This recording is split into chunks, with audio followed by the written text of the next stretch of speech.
ಹೇಳ್ತೀರಾ? ನಮ್ಮ ಸುಧಾಕರ್ ಸಾಹೇಬ್ರ ಬಗ್ಗೆ ನಾವು ಎಷ್ಟು ಹೇಳಿದ್ರು ತೀರ್ದು. ಅವರು ನಮ್ಮ ಹಿರಿಯೂರು ಕ್ಷೇತ್ರಕ್ಕೆ ಅಪಾರವಾದ ಕೊಡುಗೆ, ಹಿರಿಯೂರು ಹಾಗೂ ಚಳ್ಳಕೆರೆ ಕ್ಷೇತ್ರಕ್ಕೆ ಅಪಾರವಾದ ಕೊಡುಗೆಯನ್ನು ಕೊಟ್ಟಿದ್ದಾರೆ.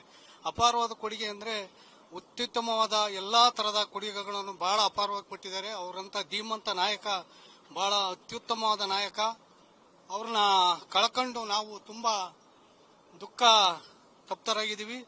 ಅವರಿಗೆ ದೇವರು ಶಾಂತಿ ಹಾಗೂ ಕುಟುಂಬಕ್ಕೆ ಕೊಡ್ಲಿ ಅಂತ ಹೇಳ್ಬಿಟ್ಟು ದೇವರಲ್ಲಿ ಪ್ರಾರ್ಥಿಸುತ್ತೇವೆ. ಸುಧಾಕರ್ ಅವರು ಅಂದ್ರೆ ಬಹಳಷ್ಟು ಸರಳ ಸಜ್ಜನಿಕೆ ಅಂತ ಹೇಳ್ತಾರೆ. ನೀವು ಅವ್ರು ನೋಡಿದಾಗ ಹೇಗಿದ್ರು ಅಂತ, ಹೇಗ್ ಮಾತಾಡಿಸಿದ್ರು?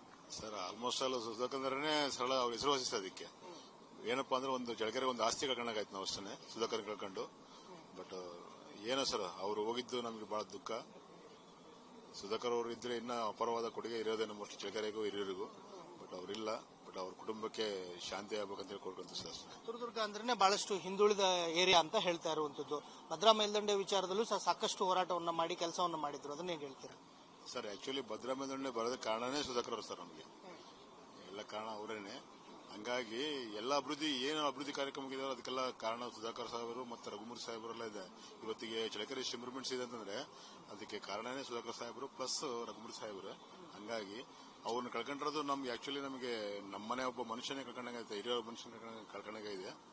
ಹಂಗಾಗಿ ಈ ದುಃಖ ನಮಗೆ ಆಕ್ಚುಲಿ ನಮಗೆ ತೀರಕ್ಕೂ ಆಗಲ್ಲ ಸರ್. ಆಕ್ಚುಲಿ ಈ ದುಃಖದಿಂದ ಹೊರಗೂ ಬರಕ್ಕೂ ಆಗಲ್ಲ ನಮಗೆ.